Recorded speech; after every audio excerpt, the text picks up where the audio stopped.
Ascolta, prova e non è chiaro chi risponda. Credo in calma e silenzio, non mi fa orrore la pazienza. Celle segrete negli uomini albergano in piena incoscienza.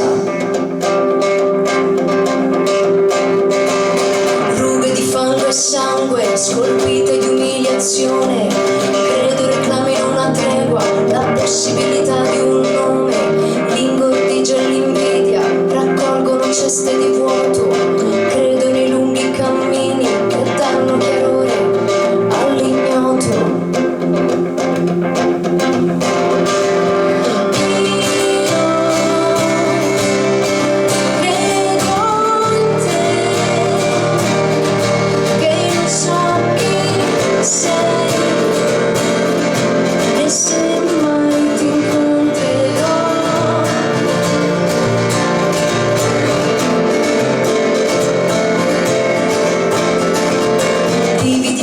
Sguardo senza chiedere niente, attendiamo un altro passaggio di un inverno freddo e di stenti, ma io credo in calma e silenzio, non mi fa orrore la pazienza, cuori pulsanti di luce.